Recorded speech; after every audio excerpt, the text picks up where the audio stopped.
The Battle of Los Angeles, 1942. It was February 1942, only weeks after the Japanese attack on Pearl Harbor. America was still reeling from the shock that its Pacific stronghold had been struck with such precision and devastation. For the people of Los Angeles, a city of movie stars, palm trees, and booming wartime industry, the fear of another attack hung over every sunset like a storm cloud.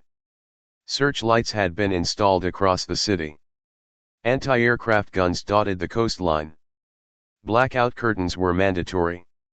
Civilians were told to stay alert, to expect the unexpected. Rumors flew faster than airplanes: the Japanese will bomb the Hollywood sign. They'll attack the oil refineries in Long Beach. Japanese submarines are just offshore. On the evening of February 23, those rumors suddenly felt all too real. A Japanese submarine had surfaced near Santa Barbara and fired shells at an oil field, causing only minor damage but igniting the city's deepest fears. If that could happen once, it could happen again. Los Angeles braced itself. In the early hours of February 25, 1942, sirens wailed across Los Angeles. At 2:25 a.m., radar operators had picked up an unidentified object off the coast, moving towards the city. Anti-aircraft crews scrambled into position. Air raid wardens ordered blackouts. The city went dark, millions of people sitting silently in their homes, listening to the distant drone of planes that may or may not have been there. Then, at 3:16 a.m., the guns opened fire. The night sky erupted with explosions. Searchlights cut across the darkness, locking onto glowing shapes high above the city. Some claimed to see formations of aircraft. Others swore they saw a single massive object hovering silently, illuminated by the beams. Anti-aircraft batteries thundered, raining shells upward. Explosions lit the clouds, and shrapnel rained down on neighborhoods below. The Battle of Los Angeles had begun. For the next several hours, the city was locked in a surreal and terrifying display. Soldiers on the ground insisted they were firing at enemy aircraft. Civilians described eerie glowing orbs and large shapes in the sky that seemed unaffected by the bombardment. The Los Angeles Times later published a now famous photograph showing searchlights converging on a saucer-like shape in the sky, surrounded by puffs of anti-aircraft fire. To this day, that photograph remains one of the most hotly debated images in UFO history. By dawn, more than 1,400 shells had been fired. The enemy had not fired back. No planes had been shot down. No wreckage was found. Yet the city was left scarred. Buildings were damaged by falling shrapnel. Several civilians were killed, some by heart attacks triggered by the chaos, others by accidents in the blackout. The skies, however, were empty. When daylight returned, so did confusion. What had the military fired at? The official line shifted rapidly. First, authorities declared it was a genuine attack, and that enemy planes had been spotted over Los Angeles.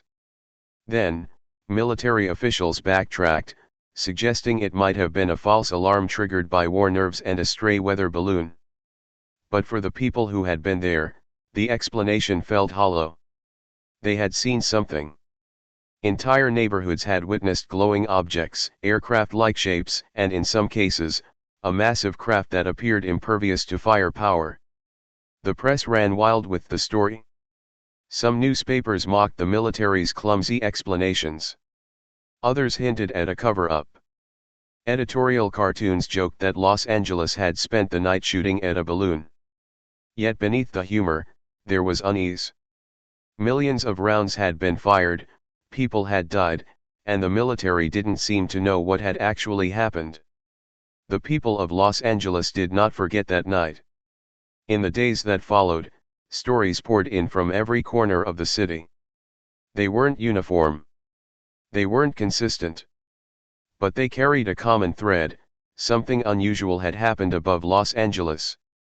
Some residents described seeing formations of silvery aircraft squadrons that flew too high and too steady to be illusions. Others swore they saw a giant craft, unlike anything known at the time, illuminated by searchlights, drifting silently above Culver City and Santa Monica. A woman in Long Beach recalled. "It wasn't planes. I know planes. It was something bigger, rounder. The guns kept hitting it and it didn't fall." A soldier at an anti-aircraft battery near Inglewood gave his own account. "We had them dead in our sights. The spotlights tracked it. We fired and fired, but the damn thing wouldn't go down. Either we missed, or it wasn't the kind of machine we were trained to fight." Children huddled with their families in basements, the ground shaking from the concussions of the anti-aircraft guns. Many of them would later recall seeing bright lights hovering in the distance, as though the city had been invaded not by planes, but by floating orbs. Newspapers captured these contradictions. Some headlines screamed about enemy planes. Others reported on phantoms. The public couldn't tell which story to believe, and many began to suspect that the truth was being deliberately withheld. The United States military faced a problem. For hours, Los Angeles had been turned into a war zone. Anti-aircraft fire had terrified citizens and caused damage and death. Yet there was no wreckage, no captured enemy pilots, no proof of an attack. On the morning of February 25, the Western Defense Command issued a statement claiming that unidentified aircraft had been spotted, but that the lack of bombs or damage suggested the attack was a false alarm.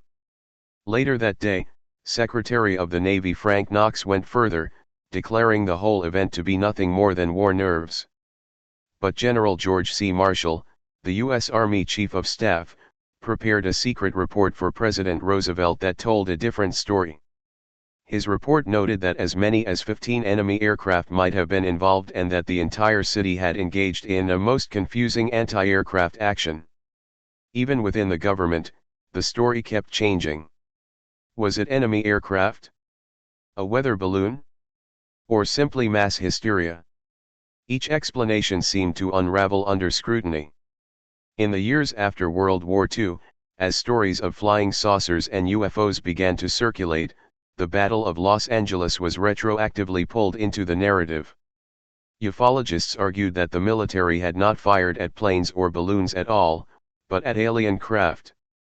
The idea gained traction in the 1950s, especially after the Roswell incident of 1947 made UFOs a household word. To believers, the photograph from Los Angeles became proof of an early mass UFO sighting, one that the government had quickly covered up. The logic was simple: if anti-aircraft guns couldn't bring the object down, maybe it wasn't from this earth. Some researchers even connected the Battle of Los Angeles to secret military technology, suggesting the U.S. might have been testing experimental aircraft and panicked its own defenses. Others believed it was an alien reconnaissance mission, observing Los Angeles during one of the most vulnerable moments in American history. The more the military denied the incident, the more suspicious the public grew. Why had the official story changed so many times? Why had so much firepower been used on a false alarm? Whispers of a cover-up spread. Some believed that wreckage had been recovered but hidden from the public. Others thought President Roosevelt had ordered secrecy to avoid widespread panic. A declassified memo years later only added fuel to the fire, suggesting the possibility of unconventional aircraft in the skies over Los Angeles. Whether those unconventional aircraft were Japanese prototypes, secret U.S. projects, or something extraterrestrial remained unclear. But for conspiracy theorists, the contradictions were evidence enough that something extraordinary had happened. In the days after the barrage, Los Angeles tried to return to normal. The blackout curtains came down, and the movie studios reopened. But the city carried a strange tension. The sound of anti-aircraft fire had echoed through the hills, leaving families shaken. Street corners still bore the scars of falling shrapnel. For many, the night was not just frightening, it was transformative. The Battle of Los Angeles became dinner-table conversation for years. Parents told their children about the mystery planes that never dropped bombs.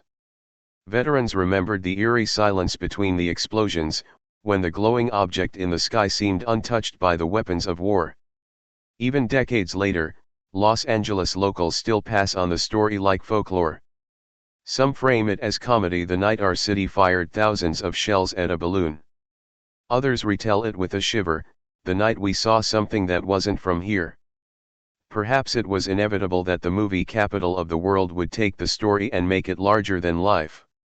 The Battle of Los Angeles found its way into countless films, television shows, and novels. In 1979, Steven Spielberg's comedy 1941 reimagined the night as slapstick chaos, poking fun at jittery soldiers and paranoid civilians. Decades later, the 2011 science fiction movie Battle, Los Angeles depicted the incident as the beginning of a hidden alien invasion. Books on UFOs almost always dedicate a chapter to the event, treating it as one of the earliest large-scale confrontations with the unexplained. Documentaries replay the grainy photograph of the glowing disk, asking viewers to decide for themselves: balloon, plane, or something far stranger. Even video games have borrowed from the mythology, using the incident as a backdrop for alien invasion storylines. In this way, the Battle of Los Angeles crossed from history into legend, cementing itself not only as a wartime mystery, but as a cultural touchstone. Historians have not ignored the event. Over the decades, researchers have combed through military reports, newspaper archives, and declassified documents, hoping to separate fact from fiction. The consensus among many skeptics is that the Battle of Los Angeles was, at its core, a tragic case of mistaken identity. Radar had picked up something, perhaps a balloon or an atmospheric anomaly, and the nervous military overreacted. Once the guns opened fire, searchlights and smoke created illusions of massive objects in the sky, fueling panic. Psychologists point to the power of suggestion. In a city on edge, primed for attack, even ordinary lights in the sky could transform into invading squadrons. Once a few people shouted enemy planes, hundreds more believed they saw them too. But UFO researchers argue that this explanation fails to account for the longevity of the witnesses' certainty. Many civilians, decades later, still swore they saw objects far larger than balloons. Veterans who manned the guns insisted that they were tracking solid targets. In 1983, the U.S. Office of Air Force History concluded that the incident was likely triggered by a stray weather balloon and magnified by war nerves. Yet even their report left room for doubt, admitting that what radar had actually picked up remained uncertain. Over time, multiple theories have been proposed. Enemy aircraft theory: some believe Japanese submarines launched planes to test U.S. defenses. However, no wreckage or evidence has ever been found. Weather balloon theory: the official military explanation, though heavily disputed by eyewitnesses who insist they saw more. Mass hysteria theory: a psychological explanation, suggesting panic spread through the city, amplified by explosions and rumors. Secret military project: some suggest the U.S. was testing advanced aircraft or blimps and covered it up when the defenses reacted. UFO theory: the most sensational, arguing that alien craft hovered above Los Angeles, impervious to artillery fire, and vanished without a trace. Each theory has its advocates, and each leaves unanswered questions. Why fire so many shells at nothing? Why did so many credible witnesses describe the same massive object? And why did the government change its story so many times? Today, the Battle of Los Angeles is remembered as both a cautionary tale and a mystery that refuses to die. For skeptics, it represents the dangers of paranoia, how fear can turn shadows into enemies and lead to tragic mistakes. For UFO enthusiasts, it is a cornerstone event, proof that something extraordinary visited Earth long before the modern UFO craze began. Every February, writers, researchers, and enthusiasts revisit the story, debating the photographs and eyewitness accounts. Local museums in Los Angeles sometimes feature exhibits about the night the city lit up the skies in defense against something. Perhaps the most haunting aspect of the story is its ambiguity. Unlike Roswell, there was no supposed crash, no debris, no bodies, just a night of explosions and silence, with the truth swallowed by history. The guns of Los Angeles fell silent just before dawn on February 25, 1942. Smoke lingered over rooftops. Families crept out of basements, blinking at the pale morning light. Soldiers stood by their guns, dazed, wondering what they had just fought.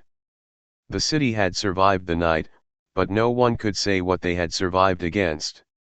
More than 80 years have passed since that night, yet the questions remain. Was it enemy planes that never dropped bombs? Was it a weather balloon mistaken for an armada? Was it a psychological mirage born of fear, amplified by the thunder of guns and the glare of searchlights?